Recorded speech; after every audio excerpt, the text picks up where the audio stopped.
الشيطان الرجيم بسم الله الرحمن الرحيم ولا تهنوا ولا تحزنوا وأنتم الأعلون إن كنتم مؤمنين إن يمسسكم قرح فقد مس القوم قرح مثله وتلك الأيام نداولها بين الناس رب اشرح لي صدري ويسر لي أمري واحلل عقدة من لساني يفقهوا قولي سبحانك لا علم لنا إلا ما علمتنا إنك أنت العليم الحكيم اللهم صل على محمد في أول كلامنا اللهم صل على محمد في أوسط كلامنا اللهم صل على محمد في آخر كلامنا صدق اللہ العظیم. محترم دینی بھائیوں، قرآن کریم کی ایک جگہ سے تلاوت کی گئی ہے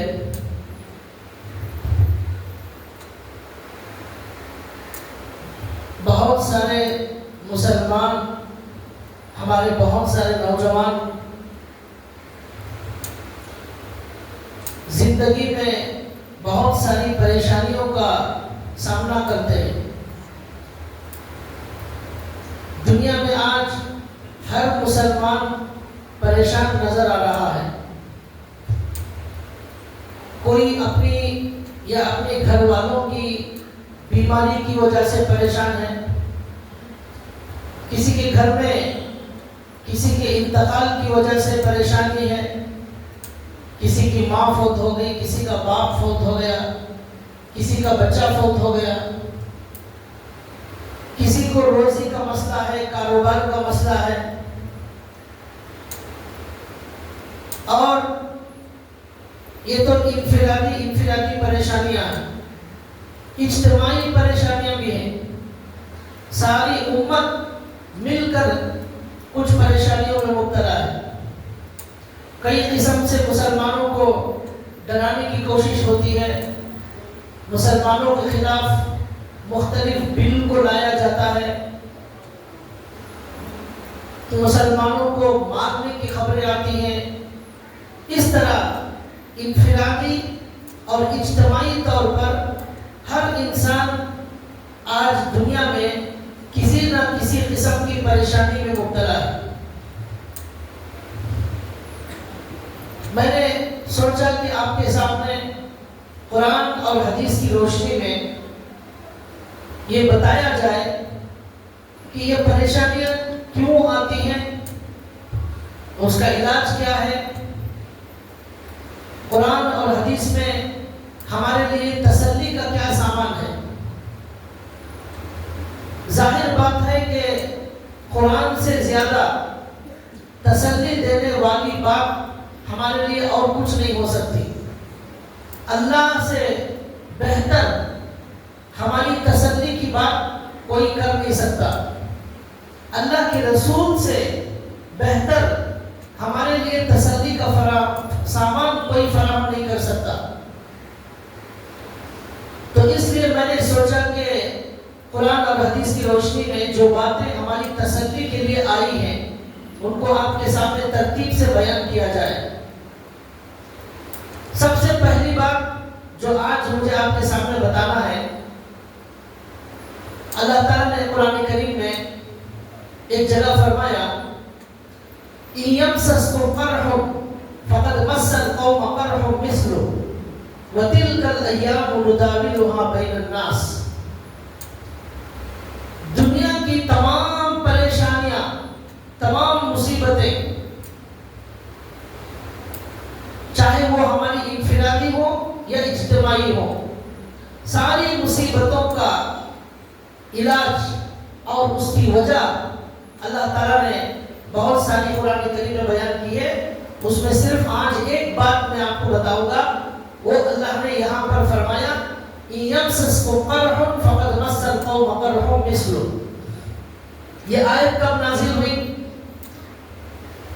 ہمارے نبی صلی اللہ علیہ وسلم اور صحابہ اکرام رضوان اللہ تعالیٰ علیہ مجمعین کی زندگی میں ایک جنگ ہوئی. اس جنگ کا نام ہے غزوہ احد.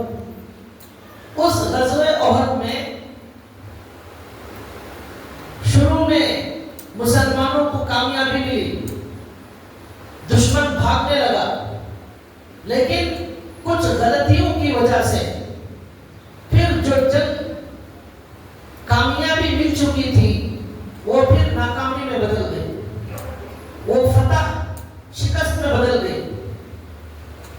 اس موقع پر تقریباً 100 صحابہ اکرام شہید ہو گئے کچھ صحابہ اکرام کی غلطی کی وجہ سے. 100 صحابہ اکرام بہت بڑی تعداد تھی. مسلمان مکمل 1,500 ہزار اس سے بھی کم تھے. اس میں 100 کی تعداد بہت زیادہ تھی. اس پر صحابہ اکرام کو بڑا غم ہوا, بہت بڑی پریشانی ہوئی. تو اس وقت تسلی دلانے کے لیے اللہ تعالیٰ نے قرآن کریم میں یہ آیت نازل فرمائی. اس میں سب سے پہلے یہ فرمایا وَلَا تَهِنُوا وَلَا تَحْزَنُوا وَأَنْتُمُ الْأَعْلَوْنَ إِن كُنتُم مُؤْمِنِينَ. قیامت تک آنے والے مسلمانوں کے لیے تسلی کا سامان اللہ کی طرف سے. اللہ نے کہا پہلی بات ہمت نہ ہارو. سب سے پہلی بات دنیا میں کوئی بھی مصیبت آ جائے, کچھ بھی ہو جائے, سب سے پہلے اللہ تعالیٰ یہ کہتے ہیں وَلَا تَهِنُوا, ہمت مت ہارو. جب آپ مصیبت سمجھیں گے تو وہ مصیبت ہوگی. آپ خود اپنے آپ کو اتنا مضبوط کریں کہ یہ مصیبت نہیں ہے, میں اسے برداشت کر سکتا ہوں, میرے اللہ نے مجھے طاقت دی ہے, تو آپ اس مصیبت کو مصیبت نہیں سمجھیں گے. انسان اس وقت ڈر جاتا ہے جب وہ ہمت ہار جاتا ہے. جب وہ ہمت نہ ہارے تو وہ کبھی بھی ڈرتا نہیں ہے.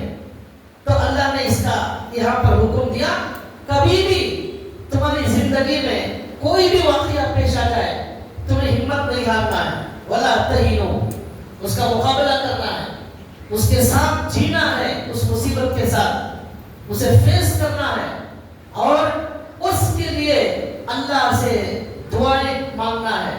دعاؤں کے ذریعے سے اپنے اندر ہمت پیدا کرنا ہے, نماز کے ذریعے سے اپنے اندر ہمت پیدا کرنا ہے. تو اللہ نے کہا وَلَا تَهِنُوا, ہمت مت ہارو. ہمت ہار جاؤ گے تو اس وقت وہ مصیبت بہت بڑی لگنے لگے. اس کے بعد اللہ نے کہا وَلَا تَحْزَنُوا, غم نہ کرو, افسوس نہ کرو.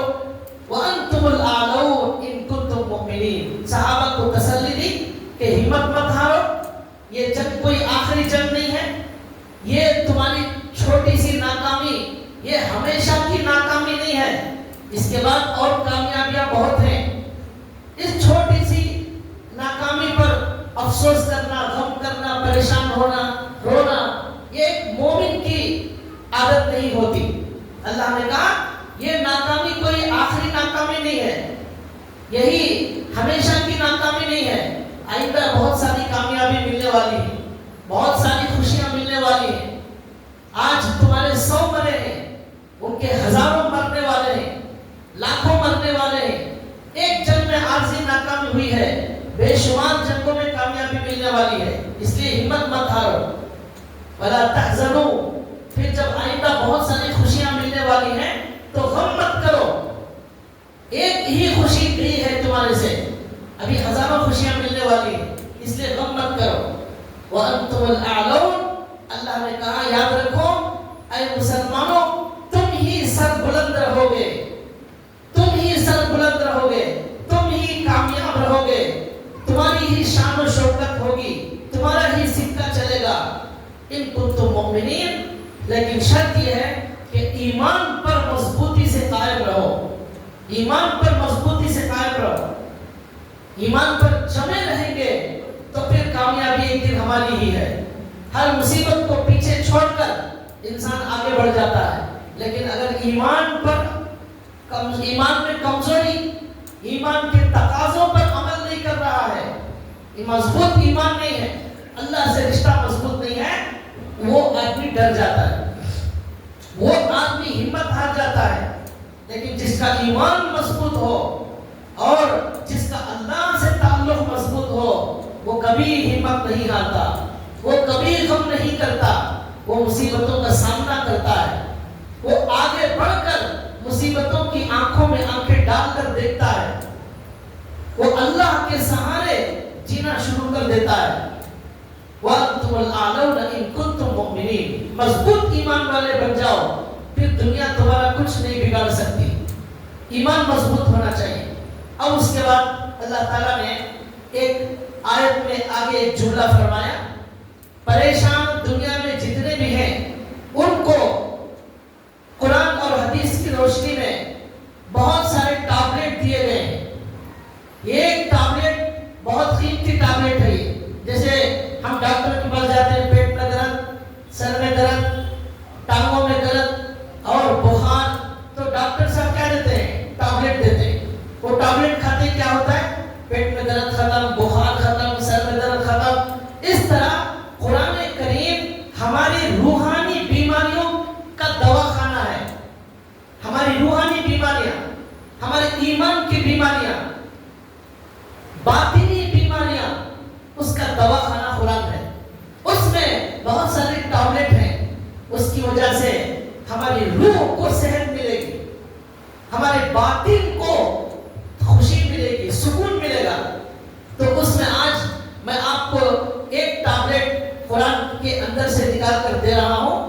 وہ آپ کھائیں گے، آپ کے سارے غم ختم ہو جائیں گے اور آپ کو کبھی بھی کوئی پریشانی زندگی میں نہیں ہوگی، سکون سے زندگی گزاریں گے. اللہ نے یہاں کیا کہا؟ وہ ٹابلیٹ یہ ہے، يَمْسَسْكُمْ قَرْحٌ فَقَدْ مَسَّ الْقَوْمَ قَرْحٌ مِثْلُهُ وَتِلْكَ الْأَيَّامُ نُدَاوِلُهَا بَيْنَ النَّاسِ. یا اللہ نے کہا کہ دیکھو، صحابہ کرام سے اللہ نے کہا کہ اگر آپ لوگوں کو یہاں تکلیف پہنچی ہے، زخم لگا ہے، تو دنیا میں صرف آپ ہی کو تکلیف نہیں آئی ہے، اس سے پہلے بھی بہت سارے لوگوں کو دنیا میں تکلیف آئی ہے اور آتی رہتی ہے اور آتی رہے گی. یہ سوچ لینا کہ ہمیں کبھی ناکامی نہیں ہوگی، یہ غلط فہمی ہے. کبھی پریشانی نہیں آئے گی، یہ ایک دھوکہ ہے. انسان کا ذہن قرآن بنا رہا ہے. یہ سوچ کر زندگی گزارنا شروع کرو کہ اس دنیا میں مصیبت تو مجھے ضرور آئے گی. دنیا میں ایک انسان بھی آپ ایسا نہیں بتا سکتے جسے کوئی پریشانی نہ ہو، کسی کوئی تکلیف نہ ہو. ایسا آپ ایک انسان میں نہیں بتا سکتے. وہی اللہ نے یہاں کہا، اور احد کے اندر صحابہ اکرام 100 شہید ہو گئے. تو اللہ نے کہا اگر تمہیں تکلیف پہنچی ہے، ان کافروں کو بھی اس سے پہلے ایسی ہی تکلیف پہنچ چکی ہے. اس سے پہلے جو جنگ ہوئی اس کا نام غزوہ بدر. غزوہ بدر میں 70 کفار قتل کر دیے گئے، 70 کافروں کو قیدی بنا کر مدینے میں لایا گیا. تو اللہ نے کہا اس سے پہلے ان کو تکلیف پہنچی تھی، آج تمہیں تکلیف پہنچی ہے. اس سے پہلے ان کے لوگ مارے گئے، آج تمہارے لوگ مارے گئے. اس سے پہلے ان کو ناکامی ملی، آج تمہیں ناکامی مل رہی ہے. اس کے بعد اللہ نے کہا وَتِلْكَ الْأَيَّامُ نُدَاوِلُهَا بَيْنَ النَّاسِ. یہ ہے وہ ٹابلیٹ. اللہ نے کہا یہ بات اچھی طرح ذہن میں بٹھا لو، ہم نے دنیا کو ایسا ہی بنایا ہے کہ ہم دنوں کو بدلتے رہتے ہیں. ہم نے دنیا کو ایسا ہی بنایا ہے کہ ہم دنوں کو بدلتے رہتے ہیں. یہاں خوشی میں رہنے والا کبھی بھی ہمیشہ خوشی میں نہیں رہ سکتا. اس کا دن بدل جائے گا، اس کے گھر میں ایک دن غم آنے والا ہے. اس لیے زیادہ اچھلنے کی ضرورت نہیں ہے اور زیادہ پھدکنے کی ضرورت نہیں ہے اور مال کی خوشی، کرسی کی خوشی میں ناچنے کی ضرورت نہیں ہے. یہ کرسی ایک دن چلی جائے گی، یہ مال ایک دن چلا جائے گا، یہ چہرے پر مسکراہٹ ختم ہو جائے گی، یہ اکڑ، یہ جو گھمنڈ ہے یہ ایک دن ختم ہو جائے گا. اور اللہ نے بڑے بڑے آسمانوں کو زمین پر گرا دیا ہے اور بڑے بڑے گھمنڈ کرنے والوں کو اللہ نے چکنا چور کر دیا ہے اور بہت بڑے بڑے سورماؤں کو اللہ نے جو ہے زمین پر گرا کر ان کو نیست و نابود کر دیا. ان کا کوئی نام و نشان آج موجود نہیں. تو یہ ہے آج کا سبق. آج کا عنوان کا سبق کیا ہے؟ اللہ نے کیا کہا؟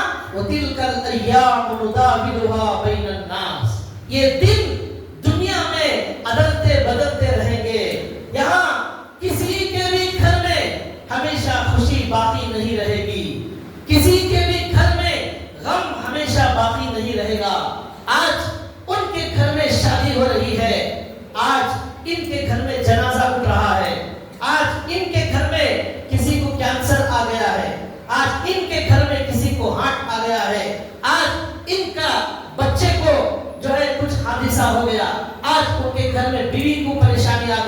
آج ان کی ماں کا انتقال ہو گیا, آج فلاں کے باپ کا انتقال ہو گیا. اللہ نے کہا تلک الایام نداولها بین الناس. چکی گول پھراتے نا, گول, وہ چکی ایک جگہ نہیں رہتی, وہ گول پھرتی رہتی ہے. تو اللہ نے کہا یہ غموں کی چکی, یہ خوشی کی چکی, یہ سکون اور راحت کی چکی بھی گول پھرتی رہتی ہے, گول پھرتی رہتی ہے. آج اس گھر میں وہ چکی غم گرا دیتی ہے, وہ چکی اس گھر میں خوشی کو گرا دیتی ہے, وہ چکی اس گھر میں بیماری کو گرا دیتی ہے, اس گھر کے اندر وہ بیماری موت کو گرا دیتی ہے. اللہ نے کہا یہ چکی گھومتی رہے گی. خوش ہونے والا یہ سمجھے یہ خوشی ہمیشہ رہنے والی نہیں. کتنی ایسی شادیاں ہم نے دیکھی, ویڈیو آتی ہے, شادی کا دن ماتم میں بدل گیا, شادی کا دن ماتم میں بدل گیا. ہارٹ اٹیک آیا اور شوہر کا انتقال ہو گیا. شادی کے دن بیوی کو ہارٹ آیا, بیوی کا انتقال ہو گیا. وہاں دلہن کی ڈولی اٹھنے کے بجائے وہاں سے جنازہ اٹھ رہا ہے, اور بارات میں شوہر نہیں آ رہا ہے, اس کا جنازہ آ رہا ہے. یہ خوشی یہاں پر ہمیشہ رہنے والی نہیں. ہم نے یہ سمجھ لیا ساری پریشانی اس وقت ہوتی ہے جب ہم نے یہ سمجھ لیا ہے کہ ہمیشہ ہماری زندگی میں خوشی رہے گی, ہمیشہ سکون میں رہے گا, مجھے کوئی پریشانی نہیں آ سکتی, مجھے کوئی غم نہیں آ سکتا. یہ ہے سب سے بڑا دھوکا. اللہ نے اس کا علاج کیا, قرآن نے یہ دوا دی, یہ دوا پی لو, یہ سمجھ میں آ جائے گا کہ مجھے ہمیشہ تیار رہنا ہے. ظاہر بات ہے دنیا میں کوئی ہمیشہ رہنے کے لیے نہیں آیا. وما جعلنا لبشر من قبلک الخلد. اے نبی آپ سے پہلے بھی ہم نے دنیا میں کسی کو ہمیشہ کی زندگی نہیں دی ہے. موت تو ایک دن آنا ہے, نبی کو بھی آنا ہے اور دنیا والوں کو بھی آنا ہے, سب کو آنا ہے. موت سے بڑھ کر کوئی غم نہیں ہو سکتا, موت سے بڑھ کر کوئی پریشانی نہیں ہو سکتی, لیکن اس کا بھی آنا یقینی ہے. تو پھر دنیا کے باقی غموں کا کیا ہے؟ ہمیں وہ لوگ ستا رہے ہیں, وہ لوگ ہمارے سے دشمنی کر رہے ہیں, وہ لوگ ہماری غیبت کر رہے ہیں, وہ لوگ ہمارے بے عزت کر رہے ہیں, وہ لوگ ہمارے سے دشمنی کر رہے ہیں. یہ سب دنیا میں ہوگا, یہ سب دنیا میں ہوگا.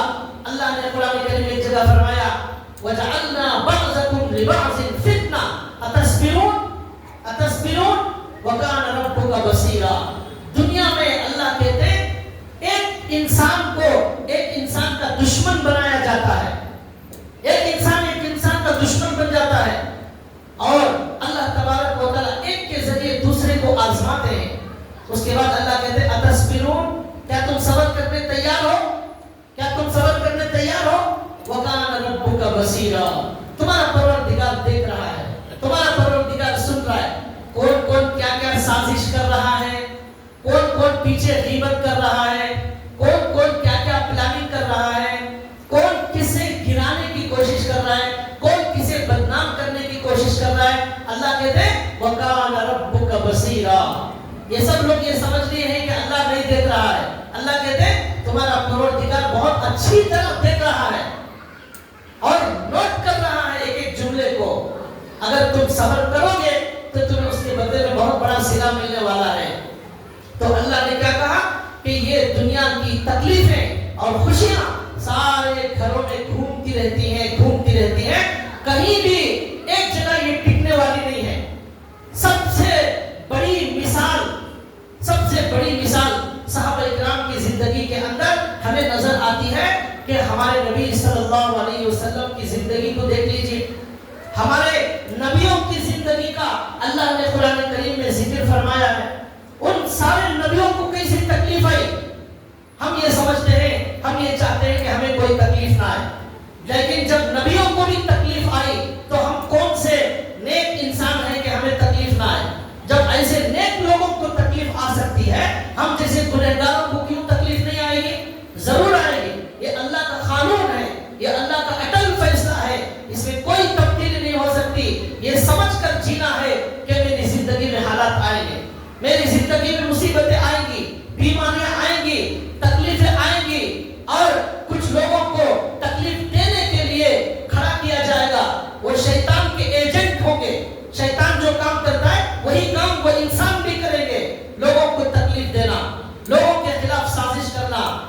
کو ذلیل کرنا، یہ سب شیطان کے ایجنٹ دنیا میں موجود ہوں گے، لیکن اللہ نے کہا تمہارا اللہ دیکھ رہا ہے، تم صبر سے کام لو، تم صبر سے کام لو، تمہارا پروردگار دیکھ رہا ہے۔ یہ سارے حالات میں ہمیں صبر کرنا ہے۔ ہمارا اپنا کوئی دنیا میں بھروسے کے قابل نہیں ہوگا۔ کبھی آپ کو آپ کا بھائی دھوکا دے گا، پڑوسی آپ کے خلاف سازش کرے گا، آپ کی بہن، آپ کا بھائی آپ کے خلاف کبھی پولیس میں جائے گا، کبھی کورٹ میں جائے گا۔ کتنے بھائی بہن ہیں جو کورٹوں میں، بھائی بہن کی پراپرٹی میں کورٹوں میں لڑ رہے ہیں، حرام کے پیسے رشوت کے کھلا رہے ہیں۔ یہ سب دنیا کے اندر ہوگا۔ اس لیے اللہ نے کہا انما ولیکم اللہ، تمہارا دوست صرف اللہ ہے، تمہارا دوست صرف اللہ ہے، تمہارا دوست صرف اللہ کا رسول ہے، تمہارا دوست نیک انسان ہے، نیک مومن ہے۔ ان کے علاوہ کسی سے دوستی کی امید مت رکھو۔ جو اللہ کا نافرمان ہے وہ تمہارے ساتھ وفاداری نہیں کر سکتا، جو اللہ کے ساتھ بے وفائی کرنے والا وہ ہمارے ساتھ وفاداری نہیں کر سکتا۔ ہمارا دوست صرف اللہ ہے۔ ہزار گناہ کرو، ایک نیکی کرو، وہ اللہ دوڑ کر ہمارے پاس آتے ہیں۔ حدیث میں آتا ہے ایک قدم آگے بڑھاؤ، اللہ 2 قدم آگے بڑھ کر آئیں گے، چل کر آؤ، اللہ دوڑ کر ہمارے پاس آئیں گے۔ لیکن انسان کا حال کیا ہے؟ آپ کے اندر ہزار اچھائیاں ہو، ایک گناہ ہو جائے، ایک غلطی ہو جائے، وہ انسان آپ کو ذلیل سمجھے گا، وہ انسان آپ کو بدنام کرنے کی کوشش کرے گا۔ یہ انسان کی فطرت اور خصلت ہے۔ اس لیے اس اللہ سے دوستی کرو جو ہزاروں گناہوں کے باوجود آپ کے ساتھ محبت کرنے، تعلق قائم کرنے ہمیشہ تیار ہے۔ اس اللہ کا بلاوا شام میں بھی آتا ہے، صبح میں بھی آتا ہے، دوپہر میں بھی آتا ہے۔ تو اللہ نے کیا کہا قرآن میں؟ یہ ذہن میں ہمیشہ رکھنا ہے، یہ تکلیف اور پریشانیاں ہی کی جگہ یہ دنیا ہے۔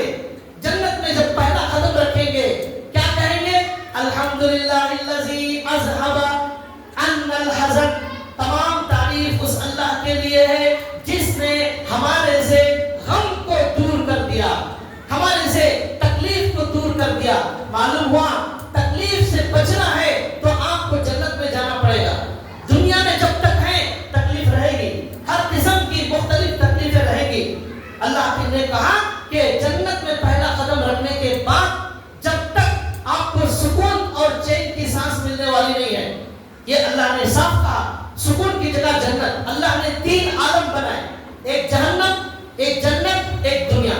جنت صرف راحت کی جگہ، صرف خوشیوں کی جگہ، صرف سکون کی جگہ، اور جہنم صرف پریشانی کی جگہ، صرف تکلیف کی جگہ۔ اور دنیا یہاں کبھی تکلیف بھی ملتی ہے، کبھی آسانی بھی ملتی ہے، کبھی خوشی بھی ملتی ہے، کبھی غم بھی ملتا ہے، کبھی رونا بھی پڑتا ہے، کبھی کبھی مسکرانا بھی پڑتا ہے۔ یہ دونوں جو مکس ہے وہ جگہ یہ دنیا ہے۔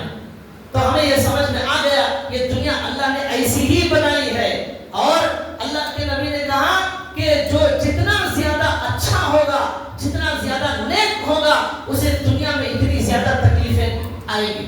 سب سے زیادہ تکلیفیں نبیوں کو آئی، اور ہمارے نبی کو سب سے زیادہ تکلیف ہمارے نبی کو آئی۔ جب ہمارے نبی کو اتنی زیادہ تکلیفیں آ سکتی ہیں، ہم کون ہیں کہ ہمیں تکلیف نہ آئے؟ ہم جیسے گنہگار لوگ، رات میں گناہ، دن میں گناہ، آنکھوں کا گناہ، کانوں کا گناہ، زبان کا گناہ، جھوٹ، غیبت، چغلی، حسد، اور یہ سارے گناہ رات دن ہمارے ساتھ چل رہے ہیں۔ ہم چاہتے ہیں ہمیں کوئی تکلیف نہ آئے۔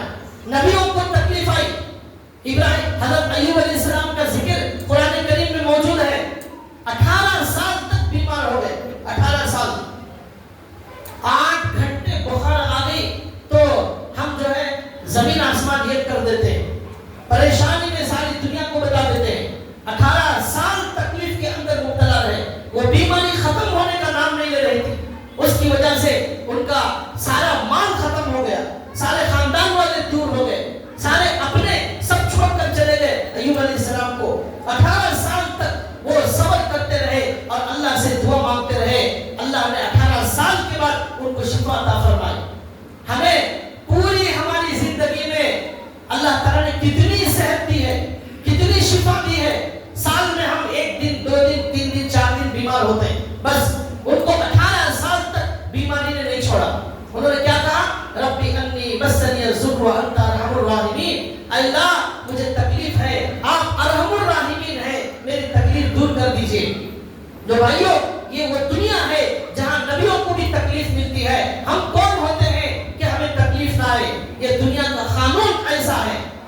حدیث میں اللہ کے نبی نے فرمایا کہ الدنیا سجن المؤمن و جنت الکافر، یہ دنیا مومن کا قید خانہ ہے، کافر کے لیے جنت ہے۔ یہ دنیا مومن کا قید خانہ اور کافر کی جنت ہے۔ کافر کو جو بھی مزہ کرنا ہے وہ اس دنیا میں مزہ کرنا ہے، جو کھانا ہے کافر کو اس دنیا میں کھا لینا ہے۔ وہاں کھانے کے لیے خون اور پیٹ ملے گا، گرم پانی ملے گا، یہاں کھا لینا، یہاں بنگلے، یہاں کرسی، یہاں راحت، یہاں عزت، یہاں شہرت سب کافروں کو دی جائے گی۔ قیامت میں اللہ کہیں گے اذهبتم طیباتکم فی حیاتکم الدنیا واستمتعتم بها، تم نے تمہاری ساری خوشیاں دنیا کے اندر استعمال کر لی، سارے سکون، سارا عیش، سارے مزے دنیا میں تم نے استعمال کر لیے، اب یہاں پر تمہیں کفر کا اور شرک کا گناہوں کا بدلہ دیا جائے گا۔ یہ ہے اللہ کا سسٹم۔ تو ہمیں ہمارے بڑے بڑوں کو یاد کرنا ہے کہ کیسی کیسی تکلیف ان کو دی گئی۔ جب ہم یہ سوچیں گے تو ہمیں ہماری تکلیف معلوم نہیں ہوگی۔ سب سے زیادہ عظیم ہستی امام الانبیاء ہمارے نبی محمد رسول اللہ صلی اللہ علیہ وسلم کو زندگی میں کیسی تکلیف آئی۔ آپ کیا اگر ایک بچہ انتقال ہو گیا ہے، ہمارے نبی صلی اللہ علیہ وسلم کے سارے بچے انتقال ہو گئے، تین یا چار لڑکے ہمارے نبی کو پیدا ہوئے، لڑکے تینوں چاروں کا بھی انتقال ہو گئے بچپن میں۔ آپ کا صرف ایک بچہ انتقال ہوا، ہمارا صرف ایک بچہ انتقال ہوا۔ ہمارے نبی صلی اللہ علیہ وسلم پر کے دل پر کیا گزری ہوگی؟ ہمارے نبی، آپ کا باپ موجود نہیں ہے، ہمارے نبی کا نہ باپ تھا نہ ماں تھی۔ آپ کو 30 سال کی عمر میں، 40 سال کی عمر میں ماں کا انتقال ہوا۔ ہمارے نبی صلی اللہ علیہ وسلم کے بچپن ہی سے ہمارے نبی نے ہمارے والد کو نہیں دیکھا۔ ہمارے نبی کی والدہ بھی بہت، ہمارے نبی کم عمر میں تھے، 6 سال کی عمر میں ان کی والدہ کا بھی انتقال ہو گیا۔ یتیم، ہمارے نبی کو یتیم کہا قرآن کریم میں، الم یجدک یتیما فآویٰ۔ یہ بچپن سے ہمارے نبی کو ان کے دادا لے کر ان کے گھر میں پرورش کرتے رہے، ان کا بھی انتقال ہو گیا۔ چچا کی پرورش میں آئے، کچھ دنوں کے بعد ان کا بھی انتقال ہو گیا۔ آپ کو گھر میں آپ کی بچی کو طلاق دی گئی ہے، ہمارے نبی صلی اللہ علیہ وسلم کی دونوں بچیوں کو طلاق دی گئی۔ کون سا غم اور کون سی تکلیف ایسی ہے جو ہمارے نبی کو نہیں آئی؟ سارے غم، ساری مصیبتیں قیامت تک آنے والے مسلمانوں پر جو ہیں وہ سب ہمارے نبی پر اکیلے آ گئے۔ کس طرح ہمارے نبی نے برداشت کیا، ہمارے نبی نے کس طرح صبر و استقامت کے ساتھ، دعاؤں کے ساتھ اس دنیا کے اندر ہمارے نبی نے امت کو جینا سکھایا۔ آج لوگ ڈر جاتے ہیں، گھبرا جاتے ہیں چھوٹی چھوٹی مصیبت پر، ہمارے نبی پہاڑ بن کر ثابت قدم رہے۔ ہمارے نبی کو جو تکلیفیں دی گئی ان کی بہت ساری وجوہات میں ایک حکمت، ایک وجہ یہ بھی ہے کہ قیامت تک آنے والا مسلمان ہمارے نبی کی تکلیفوں کو یاد کرے گا تو اس کی تکلیف کم ہو جائے گی۔ یہاں تک کہ ہمارے نبی صلی اللہ علیہ وسلم کی 2 بچیوں کا نکاح ابو لہب کی 2 بیٹیوں کے ساتھ ہوا، 2 بیٹوں کے ساتھ ہوا۔ تبت یدا ابی لہب، یہ سورہ نازل ہوا جس میں ابو لہب کی برائی بیان کی گئی، ابو لہب کو جہنم کیا دھمکی دی گئی۔ تو اس کی وجہ سے ابو لہب نے اپنے دونوں بیٹوں کو حکم دیا کہ انہوں نے ہمارے نبی کی دونوں بیٹیوں کو طلاق دے دی۔ دونوں بیٹیاں طلاق لے کر گھر آ گئی۔ امام الانبیاء جن کے صدقے میں زمین آسمان بنائی گئی، جن کو معراج پر بلایا گیا، جو آخری نبی جن پر قرآن نازل ہوا، جو ہزاروں ہمارے نبی صلی اللہ علیہ وسلم کے فضائل و کمالات، سارے نبیوں کی امامت کرنے والے، مسجد اقصی بلایا گیا، پھر براق سے 7 آسمانوں پر بلایا گیا۔ ایسے عظیم نبی، آپ سے انسانوں میں آپ سے افضل، آپ سے بڑا کوئی نہیں، لیکن تکلیف دنیا کے اندر ایسی تھی۔ تو ہم کتنے گنہگار ہیں کہ ہمیں تکلیف نہ آئے بھائیوں، ایسا نہیں ہو سکتا۔ اللہ نے یہاں یہی کہا دنیا میں جو بھی ہے اسے تکلیف اور مصیبت کا سامنا کرنا پڑے گا۔ اما عائشہ رضی اللہ تعالیٰ عنہا نے پوچھا، یا رسول اللہ آپ کو دنیا میں سب سے زیادہ تکلیف کب ہوئی؟ سب سے زیادہ تکلیف کب ہوئی؟ اما عائشہ نے کہا غزوہ احد میں آپ کے 2 دانت شہید ہو گئے، آپ کے اس گال میں تیر آ کر گھس گیا، خون بہ رہا تھا، اور صحابہ کی 100 جو ہے شہید، صحابہ 100 کی تعداد میں شہید ہو گئے۔ کتنا بڑا غم ہوا ہمارے نبی کو۔ اما عائشہ نے کہا کیا وہ دن سب سے زیادہ تکلیف کا تھا؟ ہمارے نبی نے کہا نہیں، اس سے بھی زیادہ تکلیف کا دن ایک دن میری زندگی میں آیا ہے۔ کیا؟ اللہ کے نبی نے کہا جس دن میں طائف کو گیا،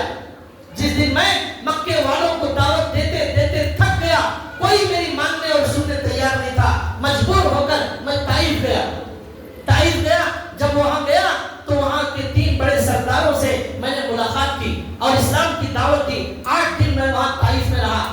ایک نے کہا کہ میں تیرے جیسے جھوٹے سے بات کرنے تیار نہیں ہوں. ہمارے نبی کو جھوٹا کہا گیا, ہمارے نبی کو جادوگر کہا گیا, ہمارے نبی کو پاگل کہا گیا, ہمیں تو ایسا نہیں کہا گیا.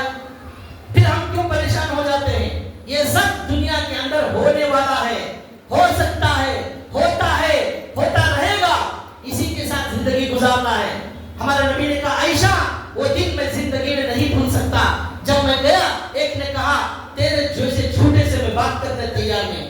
ایک نے کہا کہ اگر تو نبی ہے تو میں کعبے کا غلاف پھاڑ دوں گا, مطلب میں کعبے کو بھی ماننے تیار نہیں ہوں. یہ کہا اس نے.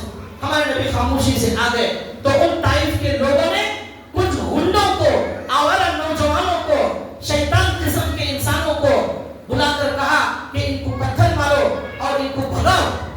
تو وہ نوجوان دونوں طرف سب بنا کر کھڑے ہو گئے. ہمارے نبی کے ساتھ حضرت زید بن حارثہ تھے. ہمارے نبی اور زید بن حارثہ یہ دونوں چلنے لگے. وہاں سے ایک پتھر آتا ہے, یہاں سے ایک پتھر آتا ہے, وہاں سے لکڑی آتی ہے, وہاں سے گالی آتی ہے, وہاں سے اس طرح پتھروں کی بارش کی گئی. ہمارے نبی کا بدن خون میں لت پت ہو گیا, خون بہنے لگا جوتے میں. جوتے میں خون اتنا جم گیا کہ جوتے نکل نہیں رہے تھے, جام ہو گئے تھے خون کی وجہ سے. ان کے ساتھ رہنے والے حضرت زید بن حارثہ جو صحابی تھے وہ حضور کو پتھر سے بچانے کے لیے کبھی ادھر آ جاتے کبھی ادھر آ جاتے. ان کا پورا زخم خون ہو گیا, سر ان کا پھٹ گیا حضرت زید بن حارثہ کا. اسی حالت میں ہمارے نبی چلتے گئے خون میں لت پت ہیں. وہ گالیاں دی گئی, آپ کو 10 گالیاں دی گئی, ہمارے نبی کو 100 گالیاں دی گئی ہے. آپ کو ایک انسان نے ستایا, ہمارے نبی کو ہزاروں لوگوں نے ستایا. پھر ہم کیوں شکوہ کرتے ہیں اور پریشانی کی شکایت کرتے ہیں؟ ہمارے نبی صلی اللہ علیہ وسلم جب گئے حضرت جبریل آئے اور کہا یا رسول اللہ یہ فرشتہ میرے ساتھ آیا ہے, یہ پہاڑوں کا فرشتہ ہے, آپ حکم دیجئے ان لوگوں کو 2 پہاڑوں کو ملا کر 20 کر رکھ دے گا, یہ سارے لوگ موت کے گھاٹ اتر جائیں گے. ہمارے نبی نے کہا اے اللہ اس قوم کو ہدایت عطا فرما, یہ قوم جانتی نہیں ہے مجھے. اللہم اہدنی قومی فإنہم لا یعلمون. اے اللہ یہ لوگ جانتے نہیں ہیں اس لیے مجھے تکلیف دے رہے, اے اللہ ہدایت عطا فرما. علماء نے لکھا ہے تاریخ کی کتابوں میں ہندوستان میں جو سب سے پہلے اسلام آیا وہ طائف کے لوگوں کی وجہ سے اسلام ہندوستان کے اندر آیا. اگر پہاڑوں کو پیس کر طائف کو ختم کر دیا جاتا تو ہندوستان میں اسلام کہاں سے آتا؟ ہم ہزاروں لاکھوں مسجدیں ہندوستان کے اندر موجود ہیں, ہم بیٹھ کر یہاں اللہ رسول کی بات کہاں کرتے؟ یہ طائف کے لوگوں کا صدقہ ہے, یہ ہمارے نبی کی دعا ہے. ہمارے نبی بددعا سے ان کو موت کے گھاٹ اتار دیتے. ہم پتہ نہیں کون سے جو ہے مذہب میں ہوتے, یہ ہمارے نبی کی دعا کی وجہ سے ہوا.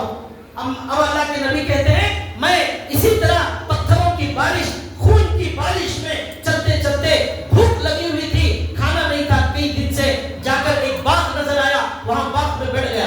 میرا بدن خون میں لت پت تھا. ایک مکے کا سڑا ہوا کافر, سب سے بڑا دشمن وہاں طائف میں موجود تھا, اس کو رحم آیا, اس نے مجھے دیکھ کر اپنے غلام کو کہا یہ ہے تو میرا دشمن لیکن بیچارہ اسے جو ہے بہت تکلیف دی گئی ہے, انگور لے جا کر ان کو محمد کو کھلا دینا.